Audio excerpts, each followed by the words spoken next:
Now it's time to take a look at today's business headlines. The market's taking a bit of a hit yesterday. The Dow Jones losing just over 280 points. And for the rest of our business headlines, right here in person, in studio to help us out is business and markets analyst and Newsmax contributor Seth Denson.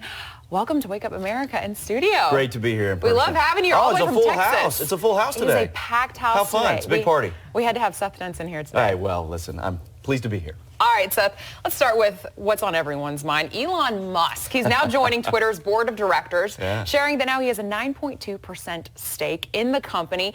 With that news, the stocks just skyrocketed with Twitter. So what does that mean for Twitter and Elon Musk, not only now, but also down the road? You know, you got to love this move, right? If you can't beat it, buy it. That's effectively what Musk is doing here, I think. And so as you think about what Twitter has done, that was at one time a $70 stock. It was down in the 30s, low 30s, when Musk stepped in. Now it's back up to above 50. So it's effectively gotten back half of its loss just with this move alone. So 86% of their revenue comes from ad sales. Bet on Elon. This is a good buy right now. I think that it can still go up. Twitter was, facing some challenges with freedom of speech challenges, things like that. Musk being involved, I think it's a good buy. Yeah, he's definitely bringing some electricity to Twitter. Oh, I see what you did. Good job.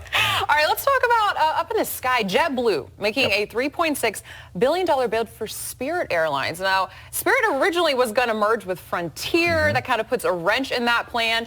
Seth, are airlines right now in such a bit of a jeopardy that now they have to merge to be successful? Well, I don't know if they have to, but they certainly are looking to. But this is nothing new, right? You had US Air merge back in 2013 with American Airlines. You had United merge with Continental. Mergers in the airline business are fairly common when they're allowed by federal legislators. As a matter of fact, this, if it even does go through, it'll be 2023 before we actually see it. For JetBlue and Spirit, this is interesting because it's kind of the battle of the low-cost carriers, I think. And that's why we also saw Frontier stepping in. I think the low-cost carriers are recognizing they need better destinations, and they need to consolidate their overhead and maybe find a way to profitability.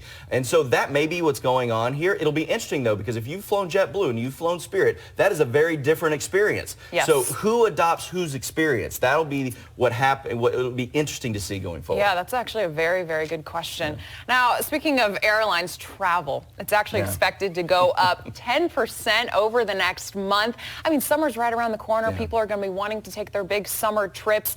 Is there any relief in sight for Americans wanting to take that summer trip? Unless you want to take a summer hiking trip, maybe, I just don't see it.